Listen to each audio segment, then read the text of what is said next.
మీ బట్టలకి సాఫ్టింగ్ ప్రొటెక్షన్ ఇచ్చే సరైన ప్రొడక్ట్ ఎలిమ్ fabric conditioner. So leaders ability మీద మనకు డౌట్ ఉంటుంది, స్టూడెంట్స్ మీద కూడా డౌట్ ఉంటుంది. ఇలాంటివి అనుకుంటున్నప్పుడు వెరీ రీసెంట్గా మోదీ చేసినటువంటి కామెంట్స్, నా దేహంలో బ్లడ్ కాదు సింధూర్ ప్రవహిస్తోంది, ఇంత స్ట్రాంగ్ స్టేట్మెంట్స్ చాలా గట్టిగా చెప్తున్నారు. బట్ అక్కడ ట్రంప్ విషయం వచ్చేసరికి అంత సైలెంట్గా ఎందుకు అయిపోతున్నారు, పిల్లిలాగా ఎందుకు మారిపోతున్నారు అనేది రాహుల్ గాంధీ చేసినటువంటి కామెంట్స్ ఉన్నాయి. అవి కూడా అంతే స్ట్రాంగ్గా వినిపిస్తున్నాయి. ఏం జరుగుతోందంటారు? ఎందుకు అంత అపనమ్మకం ఎందుకు ఉందంటారు? ట్రంప్ మోదీకి ఫోన్ చేశారు ఎప్పుడైనా? లేదు కదా. ఆయనే ఫస్ట్ ఇచ్చిన స్టేట్మెంట్ మార్చేశారు 2 రోజుల తర్వాత. మా టీం వాళ్ళు మాట్లాడారని చెప్పారు. జేడీ వ్యాన్స్ మోదీ గారితో మాట్లాడారు. ఏం మాట్లాడారు మనకు తెలియదు. మనం ఇక్కడ కూర్చొని గెస్ట్ చేసుకుంటున్నాం, ఇది మాట్లాడుతుంటారు, సీజ్ ఫైర్ కావాలని చెప్పుంటారు. మీకు ఎట్లా తెలుసండి? ఎందుకు ఆపారు? మోదీ గారు ప్రైమరీ ఆబ్జెక్టివ్ ఏముంది? టెర్రరిస్ట్ క్యాంప్ కొట్టడం. చేశారు. దాన్ని కూడా రాహుల్ గాంధీ పిల్లలు పెట్టారు. జయశంకర్ గారు ఇచ్చిన స్టేట్మెంట్ ట్విస్ట్ చేసి before the start of the operation అని చెప్పారు Jaishankar garu. Not before start of the operation we inform Pakistan. అది స్టాండర్డ్. మనం సైన్ చేసిన అగ్రిమెంట్ నిన్న బయటకు వచ్చింది ఒకటి 94లో. 94లో ఎవరు ఉండండి పవర్లో? We all know who was there. Congress government ఉండే. సో 94 సైన్ చేసిన అగ్రిమెంట్లో మనం చాలా క్లియర్గా చెప్పాం, మన న్యూక్లియర్ సైట్స్ ఎక్కడ ఉందో వాళ్ళకి చెప్తాం. Every 1st of January every year మన న్యూక్లియర్ సైట్ లిస్టు, వాళ్ళ న్యూక్లియర్ సైట్ లిస్టు ఎక్స్చేంజ్ చేసుకుంటాం మనం. అది కాకుండా ఏదైనా మేజర్ ఆపరేషన్ చేసే ముందు వీ విల్ ఇన్ఫార్మ్ దెమ్, మా ట్రూప్స్ మూవ్ అవుతుంది, మీరు టెన్షన్ పడకండి. This is for a regular training exercise.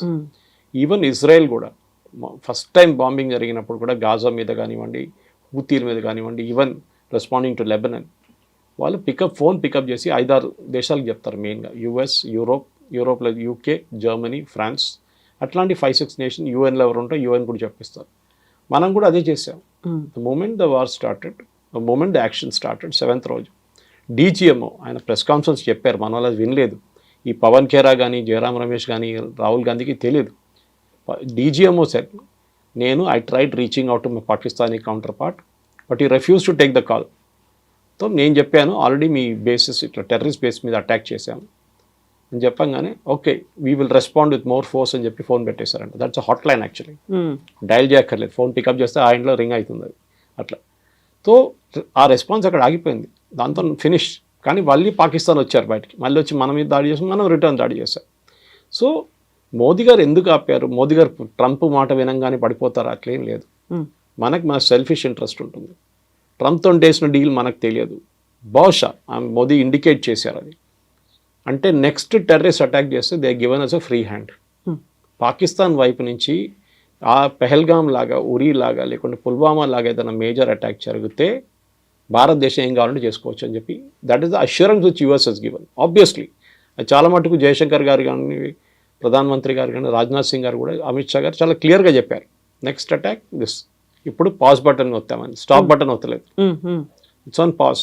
So Trump చెప్పిన దానికి మోడీ గారు పడడానికి ఏం లేదండి. Trump is a transactional man, మనం అర్థం చేసుకోవాలి. రియల్ ఎస్టేట్ నుంచి వచ్చింది ఆయన. ఆయనకి పబ్లిసిటీ కావాలి, ఆయనకు డెస్పరేట్గా ఒక నోబెల్ పీస్ ప్రైజ్ కావాలి. వీళ్ళిద్దరిని కల్పిస్తే నేను మళ్ళీ యుక్రెయిన్ రష్యాని కూడా చేసేస్తే నాకు ఒక నోబెల్ పీస్ ప్రైజ్ ఇస్తాను. క్లింటన్కి ఇచ్చారు ఒకసారి, ప్యాలెస్టైన్ ఇజ్రాయెల్ కాన్ఫ్లిక్ట్కి డీల్ చేసి యాసిర్ అరాఫాత్, ఇత్సాక్ రబీన్ కూడా ఇచ్చారు, నాకు కూడా కావాలని చెప్పేసి. ఆయన చేసిన స్టేట్మెంట్ ఆయన కంట్రీలోనే సీరియస్గా తీసుకోరు. మనం చూస్తుంటాయి. నిన్న యాపిల్ ఐఫోన్ గురించి ఒక ట్వీట్ పెట్టారు. అంటే నేను 25% డ్యూటీ పెడతానండి. ఎవరికి పోతుందండి? ఎవరు కడతారు ఎక్స్ట్రా 25%? కొంటున్నా యుఎస్ గవర్నమెంట్ కాదు, ఎవరు కొంటారో వాళ్ళు కడతారు. యుఎస్లో తయారు చేయాలంటే దానికన్నా ఎక్స్పెన్సివ్ అయిపోతుంది, డబుల్ ద రేట్ అయిపోతుంది ఫోన్ది. బయట ఎందుకు చేపిస్తారంటే వాళ్ళ వేజెస్ తక్కువ ఉంటుంది. ఇండియాలో ఉన్న వేజెస్ కానీ, చైనాలో ఉన్న వేజెస్ కానీ, వియట్నాంలో ఉన్న వేజెస్ తక్కువ ఉంటుంది. So that is why the phones are made here. యూఎస్లో ఇచ్చే జీతాలు ఇస్తే ఆ ఫోన్కి డబుల్ ద రేట్ అయిపోతుంది. సో వీ కెనాట్ అఫోర్డ్ అని చెప్పి అక్కడ. సో దానికి ట్వీట్ చేసి నేను వాడిని ధమ్కి ఇచ్చాను, నేను అది చెప్పాను. టిమ్ కుక్ ఏమైనా స్టేట్మెంట్ ఇచ్చారండి ఫ్రమ్ యాపిల్ సైడ్? నో. ఆయన షేర్ హోల్డర్స్ ఉన్నారు, వాళ్ళకి స్టేట్మెంట్ ఇవ్వాలి కదా, ఏం చెప్పలేదు. వీఆర్ కంటిన్యూయింగ్ బికాస్ యాపిల్ డైరెక్ట్గా భారతదేశంలో ఫోన్లు తయారు చేయవు. It's company call Foxconn where చేస్తున్నారు వాళ్ళు చాలామందికి తయారు చేస్తారు ఫాక్స్కాన్ లాంటి కంపెనీ. సో వాళ్ళు చేస్తే పని వాళ్ళు చేస్తున్నారు. కానీ ట్రంప్ ధమ్కి ఇచ్చాడు మోదీ గారు క్వాట్ అయిపోరు. అట్లా మనిషి కాదండి మనం. We're not Manmohan Singh. Pokhran blast చేయడానికి ట్రై అయినప్పుడు తెలిసినప్పుడు నరసింహరావు గవర్నమెంట్ కానీ, మన్మోహన్ సింగ్ గవర్నమెంట్ కానీ ప్లాన్ చేసినప్పుడు తెలిసిపోయింది యూఎస్కి. ఆలోచించండి, క్యాబినెట్లో డిస్కస్ చేయగానే వాళ్ళకి తెలిసిపోయింది that India is going to conduct nuclear test, under ground nuclear test. ఆపేశారు, ప్రెషర్ పెట్టేశారు. అదే టైంలో వాజ్పేయి గారు గవర్నమెంట్ వచ్చినప్పుడు చూడండి ఏం చేశారు, Kalamji was there, George Fernandes was there. క్వైట్గా చేశారు, రాత్రిపూట పనిచేసి పొద్దున ఏం లేకుండా పెట్టేశారు, మొత్తం సాఫ్ చేసేసి మళ్ళీ రాత్రి పనిచేసి 3వ 4వ రోజులో we had a first test and after that 3 days తర్వాత ఇంకో టెస్ట్ చేసాం మనం. చేసాం కదా. సో ఇది ప్రాబ్లం అన్నమాట వీళ్ళకి.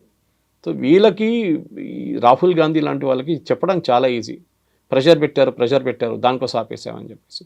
ఎన్నిసార్లు యూఎస్ మన మీద ప్రెషర్ పెట్టారు మనకే తెలుసు. షిమ్లా అగ్రిమెంట్ ఎవరు చేయించారండి, ఇందిరాగాంధీతోని, జుల్ఫికర్ అలీ భుట్టోతోని. దానికన్నా ఒక సంవత్సరం ముందు బంగ్లాదేశ్ లిబరేట్ చేసిన మనిషిని 1 year తర్వాత మొత్తం ఇచ్చిన ల్యాండ్లన్నీ మనం ఇచ్చుకోవాల్సి వస్తుంది, including Hajipir. 1600 square kilometers we return to Pakistan Shimla అగ్రిమెంట్లో. ఎందుకు ఇచ్చారంటే స్ట్రాంగ్ లేడీ, ఐరన్ లేడీ, ఎందుకంటే యూఎస్ డిక్టేట్ చేశారు you have to give back this land అని చెప్పేసి. హాజీపీర్ అనేది చాలా పెద్ద హైట్లో ఉన్న మౌంటైన్, అది మన చేతిలో ఉంటే మనకు కార్గిల్ మనకే ఉంటుండే ఇప్పుడు దాకా. కానీ అప్పుడు కార్గిల్ జరిగిన వార్ జరగదు, కానీ వీ గేవ్ ఇట్ అవి ఇచ్చేసాం. అది చేసి చాలా తప్పులు ఉన్నాయి అట్లాంటివి. అప్పుడన్నీ మనం చెప్పుకొని వస్తే చాలా యూఎస్ ఇంటర్ఫియర్ చేసింది, కేజీబీ ఇంటర్ఫియర్ చేసింది దానికన్నా ఎక్కువ. కేజీబీలో మిట్రోకిన్ ఆర్కైవ్ చూస్తే మీరు, one of the spice who defected to US, his name is మిట్రోకిన్. ఆయన రాసిన ఒక పుస్తకం ఉంది మిట్రోకిన్ ఆర్కైవ్స్ అని చెప్పి. దాంట్లో ఓపెన్గా చెప్తున్నారు ఇందిరాగాంధీ క్యాబినెట్లో 3 మంత్రులు union ministers were KGB spies. KGB కోసం స్పైయింగ్ చేస్తున్న మనుషులు. వాళ్ళు ఏ క్యాబినెట్ మీటింగ్లో ఏ నిర్ణయం తీసుకుంటే నెక్స్ట్ మినిట్ మాస్కోకి తెలిసిపోతుంది. You're talking the cold war days. ఆలోచించండి. సో మోదీ గారు ట్రంప్ చెప్పారని చెప్పి పడడం ఏం లేదండి. వీ విల్ ఎప్పుడు ఆపాలని మనకు తెలుసు. We cannot continue. Me believe చేయరు, ఆఫ్టర్ ద బంగ్లాదేశ్ వార్ మన కంట్రీ 4 సంవత్సరాలు బ్యాంక్రప్ట్ అయిపోయిందండి. ఏం చేయక్కర్లేదు, మీ ఇందిరాగాంధీ గారు చేసినట్లనే మోదీ గారు చెప్పాలి, సరే యుద్ధం కావాలన్నా మీకు ఒక డెఫినెట్గా చేయదు, ఒక పని చేస్తాను, రేపటి నుంచి పెట్రోల్ ప్రైస్లు 3 రూపాయలు పెంచేస్తాను, నాకు యుద్ధం నడిపించాలి కదా, డబ్బులు కావాలి కదా. అప్పుడు చూడండి, అప్పుడు మారిపోతుంది డైలాగ్. ఎందుకు యుద్ధం అవుతుంది, 3 రూపాయలు పెట్రోల్ నేను కట్టాను. So every war comes with a price అంటారు. హ్యూమన్ ప్రైస్ ఉంటుంది, బడ్జెట్ ఉంటుంది, ఈ రెండు ఉండాలి. ఎందుకంటే మిసైల్ ఫైర్ చేస్తే ఒక్కొక్క మిసైల్కి ఎంత పడుతుంది, S-400ది $1 million పడుతుంది. So you cannot afford it. So కావాలంటే నడిపిస్తాం, కానీ ఏమండి, what is the end? Russia Ukraine కొట్టుకున్నట్లు కొట్టుకుంటే పోతాం, వాళ్ళు మన మీద వేస్తారు, మనం వాళ్ళ మీద వేస్తాం, మళ్ళీ వాళ్ళు మన మీద వేస్తారు. చిన్నపిల్లల ఆట కాదు కదా. So you have to have that maturity. అదే మళ్ళీ రిటర్న్ అదే పాయింట్కి వస్తాను అనమాట. ఎమోషనల్ మెచ్యూరిటీ లేదు. ఏదైనా మన ఇంట్లో కూడా డిస్కస్ చేస్తున్నప్పుడు కూల్గా ఆలోచించాలి ఏదైనా కానీ.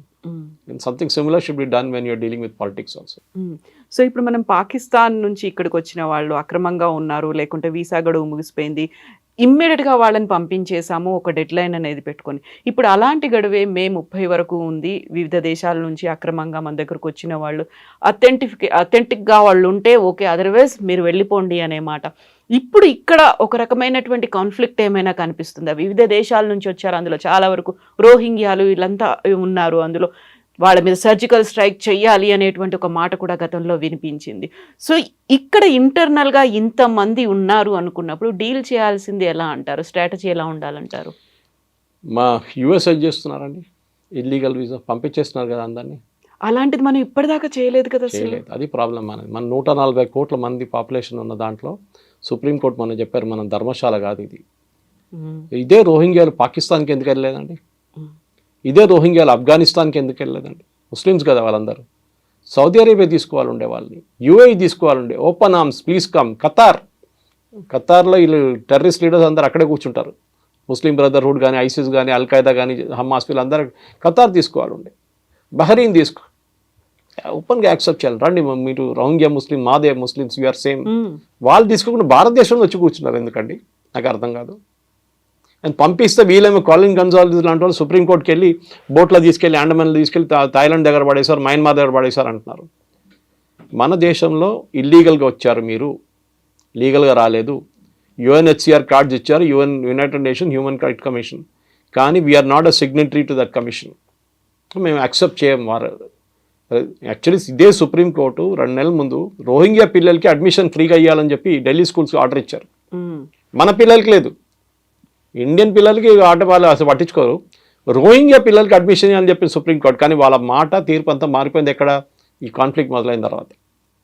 మన మన శ్రీలంక నుంచి ఒక శ్రీలంకన్ వచ్చిండు, మనం పట్టుకొని జైలు వేసేస్తుండే ముందే. ఫస్ట్ ఇల్లీగల్గా LTT మెంబర్ ఉండే, మళ్ళీ మన పిఎంఎల్ఏ అంత పిఎంఎల్ఏ కాదు, వాజ్ అండర్ నథింగ్ ఎన్ఎస్ఏ, ఈ was arrested and put in jail in Tamil Nadu jail వేశారు. 10 సంవత్సరాలు జైల్లో ఉన్నాడు. ఇప్పుడు బయటకు వచ్చేయమంటున్నా అంటే నన్ను అక్కడ పంపేయకండి, నేను ఇండియాలో ఉండిపోతా అంటున్నాను. Supreme court sir nothing doing, next బోట్లో తీసి నెక్స్ట్ ట్రిపుల్ చేసి నెక్స్ట్ ఫ్లైట్లో తీసి పంపించేసాను ఇక్కడ. సో ఇది మన దేశం అండి. మన 140 కోట్ల మందిలో మినిమం క్యాల్కులేషన్ ప్రకారం, and this is not me, this as per news channels and మిగతా రిపోర్ట్ ప్రకారం మన దగ్గర 12 నుంచి 18 కోట్ల మంది ఇల్లీగల్ సిటిజన్స్ ఉన్నారు. నిన్న చూడండి హైదరాబాద్లో ఒక హాస్పిటల్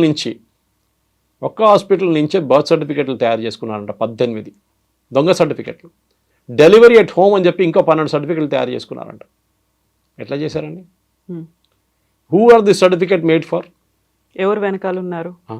ఇక్కడ పిల్లలు పుట్టలేదు, మీరు ఎవరి కోసం తయారు చేస్తున్నారు? ఎందుకంటే అదే బర్త్ సర్టిఫికేట్ తీసుకెళ్ళి ఆధార్ కార్డు తయారు చేసుకుంటారు, దాని తర్వాత రేషన్ కార్డు తీసుకుంటారు, దాని తర్వాత ఓటర్ ఐడి తీసుకుంటారు 18 కామని. పుల్వామా జరిగిన తర్వాత ఫస్ట్ అటాక్ జరిగిన తర్వాత తెలిసి పాకిస్తాన్లో ఉన్న వాళ్ళు అందరూ పంపించారు ఇక్కడ షార్ట్ టర్మ్ వీసాలు వచ్చిన వాళ్ళు. అప్పుడు తెలిసింది అక్కడి నుంచి పెళ్లి చేసుకొని ఇక్కడ వచ్చి 22 మంది వచ్చి ఇప్పుడు ఆల్మోస్ట్ వాళ్ళందరూ గ్రాండ్ మదర్స్ అయిపోయారు. ఆ ఇంట్లో 1200 పిల్లలు ఉన్నారంట ఆ ఏరియాలో అంతా కలిసి. థర్డ్ జనరేషన్ కూడా వచ్చేసిందంట. ఆలోచించండి. We're not a dharamshala, sorry. మన పాపులేషన్ మన పెద్ద హెడేక్ మనకి. వీళ్ళకి తిండి ఎందుకు పెట్టాలండి? మనం ఫ్రీ రేషన్లు ఎందుకు ఇవ్వాలండి వీళ్ళకి?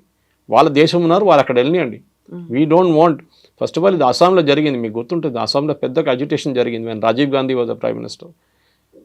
ఆల్ అస్సాం స్టూడెంట్స్ యూనియన్ వాళ్ళు అక్కడి నుంచి బంగ్లాదేశ్ నుంచి వచ్చిన ఈవెన్ హిందువులు కూడా, వాళ్ళు ముస్లిమ్స్ వస్తే కాదు హిందువులు కూడా వ్యతిరేకించారు వాళ్ళు.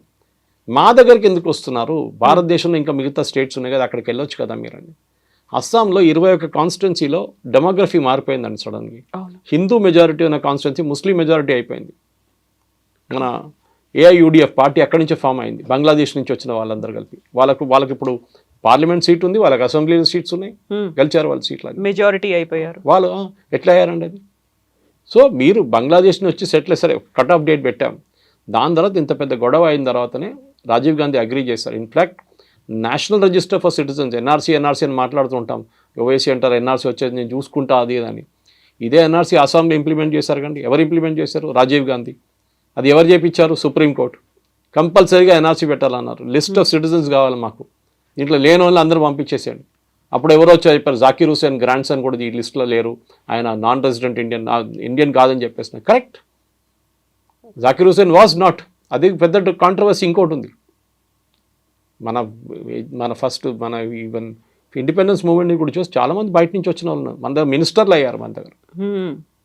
సో దిస్ ఇస్ వాళ్ళు రోహింగ్యా ఇల్లీగల్స్, సింపుల్.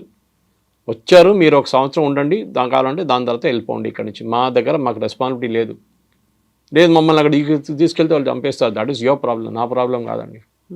అది మీరు మీ పాలిటిక్స్ మీరు ఆడుకుంటున్నారు, మాకు తెలియదు అదంతా. మనకి ఇనఫ్ హెడేక్స్ ఉన్నాయి ఇక్కడ. పాకిస్తాన్ నుంచి వచ్చిన వాళ్ళు కానీ, బంగ్లాదేశ్ నుంచి వచ్చిన వాళ్ళకి, పాకిస్తాన్ నుంచి వచ్చిన వాళ్ళకి, బంగ్లాదేశ్ నుంచి వచ్చిన వాళ్ళ హిందువులకి, మిగతా పార్సీస్ కానివ్వండి, జైన్స్ కానీ, క్రిస్టియన్స్కి మనం సపరేట్గా సిఏ తయారు చేస్తాం కదా. ఆఫ్ఘనిస్తాన్ నుంచి కూడా వాళ్ళు వచ్చి సిటిజన్షిప్ తీసుకోవచ్చు, ఎప్పుడైనా ఇప్పుడు కూడా తీసుకోవచ్చు. ముస్లిమ్స్ కూడా తీసుకోవచ్చు. అద్నాన్ సామీకి సిటిజన్షిప్ ఇచ్చామా, ఇది పాకిస్తానీ. ఆ వెయిటింగ్ పీరియడ్ ఉంటుంది ఒకటి, దాని తర్వాత గవర్నమెంట్ ఇంటెలిజెన్స్ రిపోర్ట్ అన్ని చూసుకొని సిటిజన్షిప్ ఇస్తారు. సో రోహింగ్యాలు పంపించాల్సింది చాలా క్లియర్ స్ట్రాటజీ అంటే దీనిలో డౌటే లేదు. రోహింగ్యా అని కాదు, ఎవరైనా కానివ్వండి, బంగ్లాదేశ్లో ఇక్కడి నుంచి వచ్చిన వాళ్ళు కానీ, if they're illegally staying here వాళ్ళని రిటర్న్ పంపించాల్సి. ట్రంప్ చేస్తున్నారు, ఇప్పుడు యూకే చేస్తున్నారు, అందరు చేస్తున్నారు. సో సురేష్ గారు, ఇక్కడే 2-3 రకాలుగా డౌట్స్ వస్తున్నాయి. ఒకటేమో ఆపరేషన్ సింధూర్ అని పాకిస్తాన్లో ఉన్నటువంటి టెర్రరిస్ట్ క్యాంపుల మీద అటాక్ చేశాము, ఇక్కడ ఉన్నటువంటి ఇల్లీగల్ ఇమ్మిగ్రెంట్స్ని పంపించేయాలి అనేది చూస్తున్నాం. బట్ ఇక్కడే మన దేశం వాళ్ళే అయినప్పటికీ కూడా వాళ్ళని నక్సల్స్, మావోయిస్టులు అని పేరు చెప్పి ఆపరేషన్ కగార్ పేరుతో వాళ్ళని ఎందుకు మట్టు పెడుతున్నాము? వాళ్ళు మన వాళ్లే కదా, మన దేశస్తులే కదా, అయినప్పటికీ వాళ్ళని చంపాల్సినటువంటి అవసరం ఏముంది? వాళ్ళని కూడా తీవ్రవాదుల్లాగా ఎందుకు ట్రీట్ చేస్తున్నారు మన దేశం వాళ్ళే అనేటువంటి కామెంట్ ఉంది. ఆల్మేటి మాధవ్ రెడ్డి గారిని ఎవరు చంపారండి? శ్రీపతిరావు గారిని ఎవరు చంపారండి? Complete Madhya Pradesh leadership, Congress leadership 45 మందిని ఎవరు చంపారండి? 64 సిఆర్పిఎఫ్ సోల్జర్స్ని ఎవరు చంపారండి? అప్పుడు చంపినప్పుడు ఈ క్వశ్చన్లు ఎవరు అడగలేదండి, ఆ ప్రశ్నలు ఎవరు అడగలేదు ఆ టైంలో. వాళ్ళు చంపినప్పుడు ప్రాబ్లం లేదు. నక్సలైట్స్ క్లాస్ ఎనిమి కానీ, బూర్జువా అని చెప్పి, ఓకే, పోలీస్ ఇన్ఫార్మర్ అని చెప్పి చంపేస్తున్నప్పుడు ఎవరికి ఏం ప్రాబ్లం లేదు. ఈ వరవర్రావు గారు ఇప్పుడు లేరని అనుకోండి, ఇప్పుడు ఉన్న హర్గోపాల్ వీళ్ళందరూ హ్యూమన్ రైట్స్ వాళ్ళందరూ ఎప్పుడు వస్తారు? నక్సలైట్ బ్యాక్ ఫుట్లో ఉన్నప్పుడు వస్తారు. నక్సలైట్ చంపిన పోలీసు వాళ్ళని చంపినప్పుడు వీళ్ళు ఒక్కరు కనిపించలేదు. వ్యాస్ గారు కానివ్వండి, ఎవరైనా ఉమేష్ చంద్ర ఎవరైనా వీళ్ళందరినీ చంపినప్పుడు ఎందుకు మాట్లాడలేదండి వీళ్ళందరూ? మీరు చేసింది అది, మీరు చేసే పనికి మీకు you have to get the punishment, simple. అది మహాభారత్లో కూడా చెప్పారు. అది మీ కర్మ, అది మీరు ఎందుకు చేశారు? మీరు ఒక టైంలో చారు మజుందార్ నుంచి కాను సానియాల్ వీళ్ళందరూ కలిసి నక్సల్ బారీ మూమెంట్, నక్సలైట్ మూమెంట్ తయారు చేసి సిపిఎం నుంచి మొదలయ్యారు వాళ్ళు. Then they became split and CPI MLI. ఇప్పుడు కూడా సిపిఐ ఎంఎల్కి 8-10 సీట్లు ఉన్నాయి బీహార్లో. సో ఆ మూమెంట్లో క్లాస్ యాక్షన్ అనే ఒక రొమాంటిసిజం ఉండే ఆ టైంలో. నక్సలిజం అంటే అన్నలు వచ్చారు. I grew up in Osmania university. నాకు చదువు ఉస్మాన్ మోడల్ స్కూల్ చదివాను నేను. ఆ టైంలో పీడిఎస్యు, ఆర్ఎస్యు వీళ్ళందరూ ఉన్నారు ఆ టైంలో అక్కడ. Recruitment ground. గణపతి చూడండి, వరంగల్ ఎన్ఐటి, అప్పుడు ఆర్ఈసి. ఇప్పుడు మనం చనిపోయిన ఆయన కేశవరావు, ఆయన కూడా ఆర్ఈసి. ఎంటెక్ చేస్తున్నప్పుడు బెయిల్ జంప్ చేసి వెళ్ళారు అక్కడి నుంచి. 40 సంవత్సరాల తర్వాత ఇప్పుడు దొరికారు, 40 సంవత్సరాల తర్వాత. సో మీరు ఒక టైంలో దట్ మూమెంట్ వాజ్ జస్టిఫైడ్. చాలామంది అడిగారండి, మీరు కేరళ నుంచి వస్తున్నారు సురేష్ గారు. Kerala first communist government in the world. EMS Namboodiripad గారు రికార్డెడ్. ఎక్కడ లోకంలో communist come only through gun, power of the gun. తుపాకీ తీసుకొని దిగి వాళ్ళు వచ్చారు. కేరళలో డెమోక్రటిక్లీ ఎలెక్ట్ అయ్యారు, బ్యాలెట్ లాగా. Very good. కేరళలో నక్సల్ మూమెంట్ ఎందుకు లేదండి? ఎప్పుడైనా విన్నారా నక్సలైట్స్ కేరళ? అప్పుడప్పుడు 2-3 కనిపిస్తారు, అది కూడా తమిళనాడు సైడ్ నుంచి వస్తారు, వాళ్ళు చంపేస్తారు, అయిపోయింది. ఎందుకంటే problem started with land distribution. Naxalites ఇది అడ్వాంటేజ్గా తీసుకున్నారు. బిగ్ భూమిలు లేవు అక్కడ. ఒక భూస్వాముడు 1000 ఏకర్లు పెట్టుకొని కూర్చున్నాడు, మీకు ఒక 1/2 ఎకర్ కూడా లేదు. సో ఏం చేశారు? ల్యాండ్ డిస్ట్రిబ్యూషన్ చేశారు. వెస్ట్ బెంగాల్లో చేశారు కమ్యూనిస్ట్ వాళ్ళు, కేరళలో చేశారు. మీ might not agree with communist, కానీ వాళ్ళు ఏం చేశారంటే వాళ్ళు అడ్వాంటేజ్ తీసుకున్నారు. నక్సలైట్ అడ్వాంటేజ్ అని గుంజుకున్నారు రిటర్న్. ఇక్కడ ఆంధ్ర తెలంగాణ వైపు మన భూదాన్ మూవ్మెంట్ చేయాల్సి వచ్చింది. ఆచార్య వినోద్ బాబు గారు ఎందుకు చేసారు? గవర్నమెంట్ ఎందుకు చేయాలండి? ఇప్పుడు కూడా ఉన్న భూదాన్ ల్యాండ్లు అన్నీ దొంగతనంగా గుంజుకున్నారు అందరూ. చాలామంది కేసులు నడుస్తున్నాయి ఇప్పుడు కోర్టులో. అది problem. Land was issue. So వాళ్ళకున్న అడ్వాంటేజ్, నక్సలైట్స్ దగ్గర ఉన్న అడ్వాంటేజ్ మీరు తీసుకోవాలండి, గుంజేసుకోవాలండి advantage. Once you take it away, ఆయన దగ్గర ఇంకేం లేదు. ఇంకేం చెప్తారు? కొత్తగా వెళ్ళి పేదోళ్ళ దగ్గర వెళ్ళి ఏం చేస్తాడు? అరే మీరు ల్యాండ్ వచ్చేసి మాకు గవర్నమెంట్ 2 ఎకర్లు ఇచ్చిందంటే మళ్ళీ వాడు నక్సలైట్ కనిపించాడు నెక్స్ట్ డే నుంచి. ఇదే నక్సలైట్స్ ఎంతోమందిని చంపారండి పోలీసు వాళ్ళని, ఎంతోమంది. వాళ్ళ ఫ్యామిలీకి మీకు ఏం చెప్తారండి? మీరు చెప్పడం చాలా ఈజీ. వాళ్ళు మనోలే కాదా, వాళ్ళు మీరు ఒక మనిషిని చంపినప్పుడు ఆలోచించాలి. అట్లా మీరు 100 మందిని చంపారు మీరు. సరే, ఎన్కౌంటర్ అందరికి తెలుసు, ఎన్కౌంటర్ ఎప్పుడు ఫేకే ఉంటుంది, దాంట్లో డౌట్ లేదు. మనం ఎప్పటి నుంచో చూసుకొస్తున్నాం ఎన్కౌంటర్ల గురించి. కానీ అన్ని ఎన్కౌంటర్లు ఎందుకు జరుగుతాయి? పోలీసు వాడి చేతులు దొరికితే వాళ్ళని చంపేస్తారు నక్సలైట్. నక్సలైట్ చేతులు దొరికితే పోలీసు వాళ్ళని చంపేస్తారు వాళ్ళు. So no question of survival అది. ఇప్పుడు మొన్న జరిగిన ఎన్కౌంటర్లో కూడా ఒక కోబ్రా కమాండర్ చనిపోయారు. ఆయన కావాలని సూసైడ్ చేసుకున్నాడా? కాదు కదా, నక్సలైట్ చంపారు ఆయన. సో ఇది ఈ నక్సలైట్స్కి ఉన్న పాలసీ. అది ఒక టైంలో ఫ్యాషన్ ఉండే. If you are not a communist at the age of 18, something is wrong with you. If you are a communist at 35, then something is wrong with you. ఇది ప్రాబ్లం. ఒక షేక్ గౌరా టీ షర్ట్ వేసుకొని తిరగడము, communist ఫిలాసఫీలు మాట్లాడడము అంతా చాలా fashionable ఉండే ఒక టైంలో. ఇప్పుడు లేదండి. ఇప్పుడు అందరూ కమ్యూనిస్ట్ అంటే అందరూ అనుకుంటే వీడు ఏదో అయింది, వీడికి ప్రాబ్లం ఉంది, ఏదో పనిచేయట్లేదు, వీడిది బ్రెయిన్ పనిచేయట్లేదు అనుకుంటారు. సో ఇక్కడ ఆంధ్ర తెలంగాణ వైపు, ఛత్తీస్గఢ్, మహారాష్ట్ర గద్రిచోలి వైపు, ఇక్కడ కన్కేర్ కానివ్వండి, సుక్మా కానివ్వండి, బస్తర్ కానివ్వండి, ఇట్లాంటి ఛత్తీస్గఢ్లో, మన దగ్గర ఆంధ్ర వైపు ఏజెన్సీ ఏరియాలు, నల్లమల ఒక టైంలో మొత్తం వీళ్ళ పట్టుండే వీళ్ళది. కానీ ఆంధ్ర తెలంగాణలో అప్పుడున్న ఉమ్మడి ఆంధ్రప్రదేశ్లో వాళ్ళు గ్రే హౌండ్స్ అని స్పెషలైజ్ ఫోర్ తయారు చేసుకుని కంప్లీట్ వైప్అవుట్ చేశారు. We may not agree with the policy, but Umesh చంద్రని చంపిన వాళ్ళు, కేఎస్ వ్యాస్ని చంపిన వాళ్ళని ఎందుకు ఇవ్వాలండి? డెఫినెట్లీ వాళ్ళు సింపతి ఉండకూడదు. మీరు పీస్ఫుల్గా అజిటేట్ చేసి మీరు కోర్టుకి వెళ్ళి మీరు కొట్లాడి ల్యాండ్ తీసుకొని ఎవ్వరు మీరు వ్యతిరేకించరు మిమ్మల్ని. You are all for it. కానీ మీరు క్లాస్ అని మీకు చెప్పి, బూర్జువా అని చెప్పి బ్రెయిన్ వాష్ చేసి మనుషుల్ని అడవిలో పెట్టుకొని అడవిలో డెవలప్మెంట్. నేను మొన్న ఫోటో చూశానండి, మొన్న వీడియో చూశాను. స్వాతంత్రం తర్వాత ఫస్ట్ టైం కన్కర్ ఏరియాలో ఒక బస్సు వచ్చిందంట, ఆర్టీసీ బస్సు. ఆలోచించండి, 45లో మనకు స్వాతంత్రం వచ్చింది, ఇప్పుడు 2025లో ఉన్నాం మనం. ఇప్పుడు ఒక బస్సు వచ్చిందంట. అంటే దే డోంట్ వాంట్ డెవలప్మెంట్. అక్కడ వాళ్ళకి డెవలప్మెంట్ వద్దంటున్నారు. ఇప్పుడు హాస్పిటల్ కడుతున్నారు, స్కూల్ కడుతున్నారు. ఎందుకంటే ఇది వచ్చేస్తే నక్సలైట్ ఎవరు సపోర్ట్ చేయరు. ఇది గవర్నమెంట్ తప్పే ఉండే. రెస్పెక్టివ్ స్టేట్ గవర్నమెంట్స్ తప్పు, సెంట్రల్ గవర్నమెంట్ తప్పు ఆ టైంలో ఉన్న. అక్కడి దాకా ఎందుకు రీచ్ అవ్వలేకపోయారు? ఎందుకు? అది ఎంత చిన్న ఏరియా కాదండి. దండకారణ్య బెల్ట్ అంటే మీకు నేపాల్ నుంచి మొదలవుతుంది, బీహార్ వైపు నుంచి, జార్ఖండ్ నుంచి వచ్చే రెడ్ కారిడార్ మొత్తం ఉందన్నమాట. సో డెఫినెట్గా మీరు if you taken that advantage away which communist వాళ్ళు చేసినట్లనే కేరళలో, వెస్ట్ బెంగాల్లో ల్యాండ్ రిఫార్మ్స్ చేసుకున్నారు. మీ దగ్గర మీరు డెవలప్మెంట్ చేసుకుంటే అది అయిపోతుండే. You should broad the development school అంటే ఎవరు వాళ్ళ దగ్గరికి వెళ్ళరు. ఎవరైనా నెక్సలైట్ మూవ్మెంట్లు ఎవరు ఉన్నారు? అంత పేద ప్రజలను వాళ్ళు రిక్రూట్ చేసుకుంటారు. లీడర్లు అందరూ పెద్దవాళ్ళు వచ్చారు, ఆంధ్ర వైపు, తెలంగాణ వైపు. మోస్ట్లీ తెలంగాణ, ఆంధ్ర వాళ్ళు ఉంటారు అక్కడ. ఫస్ట్ టైం ఇప్పుడు ఈయన పోయిన తర్వాత, బసవరాజు పోయిన తర్వాత హిద్మాన్ తీసుకుంటున్నారు ఛత్తీస్గఢ్ నుంచి. దట్ ఆల్సో నాట్ అనౌన్స్, ఎందుకంటే పోలీసు వాళ్ళు మళ్ళీ వాళ్ళంటే పడతారు ఇప్పుడు. సో నెక్సలైట్ మూవ్మెంట్ అనేది మీరు క్లాస్ ఎనిమీ, బూర్జువా, వాళ్ళు చంపాలి అంటే నెక్స్ట్ డెఫినెట్గా వాళ్ళు తిప్పి కొడతారండి పోలీసు వాళ్ళు. ఎందుకు చేయరు? There has to be a law and order in the country. మీరు 0.5 వార్ ఫైట్ చేస్తుందని చెప్పి ఇదే 0.5 బిపిన్ రావత్ గారు చెప్పినట్లు. ఒకటి పాకిస్తాన్, ఒకటి చైనా, ఇంకోటి అర్బన్ నక్సల్, రూరల్ నక్సల్స్. వీళ్ళందరూ కలిసి మన మీద దాడి చేస్తున్నారు, దేశం మీద. అయితే ఇప్పుడు ఇక్కడ ఆపరేషన్ కగార్ అని చెప్పేసి ఒక డెడ్ లైన్ ఒకటి పెట్టుకున్నాం. March 26 కల్లా లాస్ట్ మావోయిస్ట్ని కూడా మేము మట్టు పెడతామని అమిత్ షా చెప్పారు. ఇదే మాట పాకిస్తాన్ విషయంలో, కశ్మీర్ విషయంలో ఎందుకని చెప్పలేకపోతున్నారు అనే మాటకి ఏం డెడ్ లైన్ ఇవ్వాలండి కాశ్మీర్లో? What dead line should we have? ఉన్నటువంటి అన్నిటినీ డిస్ట్రాయ్ చేసేస్తాము, పాకిస్తాన్ పీఓకేని మేము ఆక్రమించుకున్న దాన్ని నేను ఆల్రెడీ కలిపేసుకుంటాము. ఎక్స్ప్లెయిన్ చేశాను. I'm personally against it. దీన్ని చాలా మంది నన్ను తిట్టారు, చాలా మంది మా ఫ్రెండ్స్ ఇంక్లూడింగ్ కొంతమంది right wing, extreme right wing ఉన్న వాళ్ళని కూడా వాళ్ళు నాకు మెసేజ్ పెట్టారు, సురేష్ గారు మీరు చెప్పింది తప్పు. I said this is my opinion. ప్రాక్టికల్గా ఆలోచించండి. మీరు వెళ్తే వాళ్ళు పిఓకే వాళ్ళు వచ్చేస్తారు, ఇక్కడికి రారు. మీరు దానికి పెద్ద యుద్ధం చేయాలి, రష్యా యుక్రెయిన్ కొట్టుకున్నట్లు కొట్టుకోవాలి. లాస్ట్ మీకేముండదు, వాళ్ళకేముండదు. ఇక్కడ ఒక 50,000 మంది చనిపోతారు, అక్కడ 50,000 మంది. బట్ దశాబ్దాల తరబడి ఇదే కంటిన్యూ అవుతోంది కదా అక్కడ. టెర్రరిజం ట్యాకిల్ చేయండి. Okay, I'm all for it. Terrorism tackle చేయండి. ముందు మీరు 1919 తర్వాత 2000 తర్వాత 2010లో పీక్ అయిన టెర్రరిజం 2010లో మీకు తెలుసుంటుంది, మహబూబా ముఫ్తీ వీళ్ళందరూ రూల్ చేసిన టైంలో. అప్పుడున్న దో నషాన్ దో ప్రధాన్ అనే సిస్టమ్ ఉండే అక్కడ ఆర్టికల్ 370లో 2 ప్రధానమంత్రులు 2 ఫ్లాగ్స్, అది తీసేశారు కదా. అప్పుడు మీరు చూడండి ఆ టైం నుంచి ఇప్పుడు దాకా మీరు ఒక గ్రాఫ్ వేసుకొని వస్తే మీకు తెలిసిపోతుంది. పెద్ద ఇన్సిడెంట్ జరిగింది కానీ పెహల్గామ్ కానీ ద నంబర్ ఆఫ్ డెత్స్ చాలా తగ్గిందండి. టెర్రరిజం అనేది మీరు it's an on going process. Naxalism లాగానే అది కూడా, అది ఇంకొక రూపం అన్నమాట. వాళ్ళకి ఏంటంటే మాకు కాశ్మీర్ కావాలి, రేపు హైపోథెటికల్ చెప్పేస్తామండి కాశ్మీర్ ఇచ్చేస్తాం అయిపోయిందా అంటే కాదు మాకు పంజాబ్ కావాలంటారు. వాళ్ళకి ఏంటంటే వ్యతిరేకం, భారతదేశం వ్యతిరేకం. గజ్వాయ హింద్ వాళ్ళ పుస్తకాలు ఉంది. I spoken about this before also. Ghazwa e Hind ఉంది. మీరు ఆలోచించండి, ఒక రిలీజియస్ బుక్లో రాసి పెట్టారు ఇండియాని ఆక్రమించాలి. ఇండియాని ఆక్రమించిన వాళ్ళు మేము ఊరికి తీసుకెళ్ళిపోతాం, హెవెన్కి తీసుకెళ్ళిపోతాం, వాళ్ళ పుస్తకంలో రాస్తుంది. దెన్ వాళ్ళు చేయకుండా తప్పేమంటే వాళ్ళది చేస్తారు వాళ్ళు.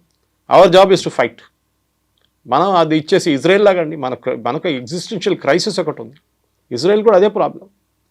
ఇజ్రాయెల్ మొత్తం చుట్టుపక్కల మొత్తం అందరూ వాళ్ళ ఎనిమీసే కంప్లీట్గా. ఏమంటారు, ఇస్రాయెల్ షుడ్ నాట్ ఎగ్జిస్ట్ అంటున్నారు. From the river to the sea మాదే అంటున్నారు ప్యాలెస్టైన్. అంటే ఇజ్రాయెల్ ఉండకూడదంట. సారీ, అది వాళ్ళు సొలమన్ టైం నుంచి వాళ్ళ దగ్గర ఉన్న ల్యాండ్ మీరు అందరు కలిసి గుంజుకున్నారు. వాళ్ళు రిటర్న్ వచ్చారు, వాళ్ళు కొనుక్కున్నారు. మీకు గుర్తుందో లేదు, ఎంటైర్ ఇజ్రాయెల్ ల్యాండ్, వాళ్ళు ఇప్పుడు ఉన్న land except Golan heights and other parts, మొత్తం వాళ్ళు ఇజ్రాయెల్ డబ్బులు పెట్టి కొనుక్కున్నారు అరబ్స్ దగ్గర నుంచి. ఒక చుక్క నీళ్ళు పడదు అక్కడ, వర్షం ఉండదు.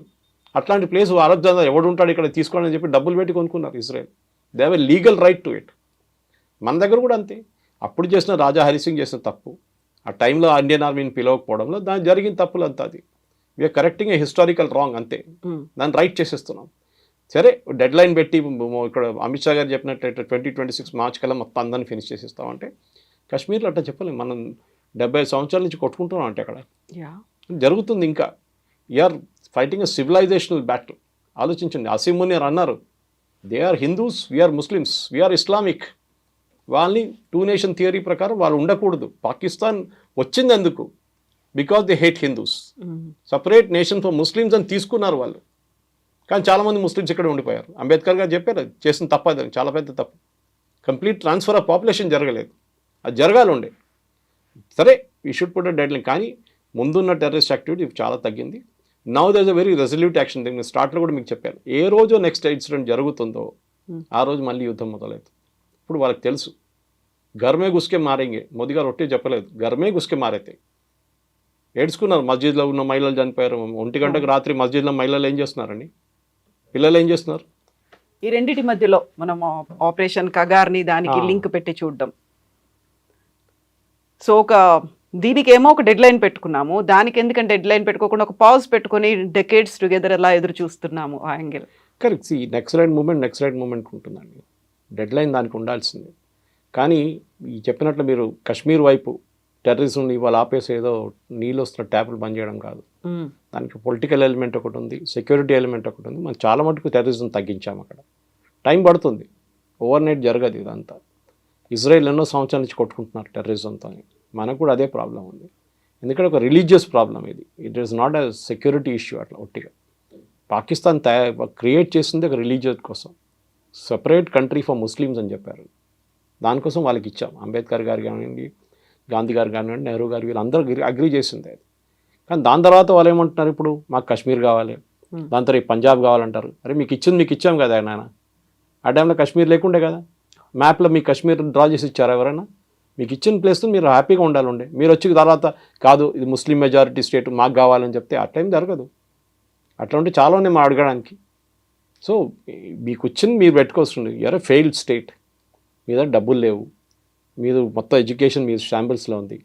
ఇక్కడ ఇండియా డెవలప్మెంట్ చేసుకుని మా మీద వాడకండి, వచ్చి మీరు ఎక్కడున్నారో అక్కడ ఉండండి. కానీ మా మీద దాడి చేస్తే మనం గర్మే గుస్కే మారేంगे. అది చేసే ఉంటాం మనం. దానికి డెడ్ లైన్ లేదు, ఏం లేదు, ఎప్పుడు కావాలంటే కొడతాం మనం. Just waiting for their response. వాళ్ళు ఎలా బిహేవ్ చేయాలంతే. మా మీద ముందు గాంధీ గారు చెప్పారు, ఒక చంప మీద కొడితే ఇంకో చంప, ఇప్పుడు ఒక చంప మీద కొడితే ఇంకో తల కోసేస్తాం మనం. ఆ స్టేట్కి వచ్చేస్తాం మనం. ఇప్పుడు వీఆర్ నాట్ ఫ్రస్ట్రేటెడ్. కానీ ఎన్ని రోజులు ఉంచుకుంటాం వీళ్ళని ఇట్లాంటి ఈ టెర్రరిజాన్ని? ఒకసారి తిప్పి కొడితే అప్పుడు గుర్తొస్తుంది వీళ్ళకి. సర్జికల్ స్ట్రైక్ చేస్తే క్వైట్ అయిపోయారు, పుల్వామా చేశారు క్వైట్ అయిపోయారు, కొట్టిన తర్వాత బాలకోట్లో. ఇప్పుడు ఇది దీని తర్వాత ట్రై చేస్తే మళ్ళీ చూడండి, నెక్స్ట్ టైం పాకిస్తాన్ అనే దేశం అందరు చెప్తారు బాంబే వేసి ఫినిష్ చేయాలి, అట్లా జరగదు. కానీ we can kill them slowly. వాళ్ళు చెప్పారు ఒక టైం ఇండియాకి, we'll kill India with 1000 cuts అని చెప్పి. జనరల్ జియావుల్ హక్ టైం నుంచి బెనజర్ భుట్టో దాకా టైం దాకా చెప్పుకుంటూ వస్తారు. అది we'll also do the same thing to Pakistan. Slowly ఇది కప్పని నీళ్ళు వేస్తే బయటికి దుంకేస్తుంది అది, వేడి నీళ్ళు వేస్తే. కానీ మీరు చల్ల నీళ్ళు పెట్టి మెయిన్లీ గరం చేయండి, కప్పకి తెలియదు ఏమవుతుందని. Same case Pakistan. Slowly we should finish them off. ఒకటేసారి కొట్టక్కర్లేదు. Economically we are finishing them off. నీళ్ళు బంద్ చేసేసాను ఇప్పుడు. That is the bigger thing then war. యుద్ధం కన్నా పెద్ద అది. అదే చెప్తున్నారు వాళ్ళు, చెప్పారు చూడండి, నీళ్ళు ఆపేస్తే యుద్ధం అవుతుందని. వాళ్ళకి ఈ భయం లేదు. నీళ్ళు రాకపోతే వాళ్ళకి భయం ఉంది. సింధు వాళ్ళు కొడతారు, వచ్చి పంజాబీ వాళ్ళమే పడతారు. ఆల్రెడీ చేస్తున్నారు వాళ్ళు ఇప్పుడు గొడవ అక్కడ. We will do it our own way. ఇన్ని సంవత్సరాలు చేయలేదు, ఇప్పుడు చేసి చూపించాం మనం. డిప్లొమాటిక్గా స్ట్రాటజిక్గా both. Yes, sir. Thank you so much, Suresh. Thank you.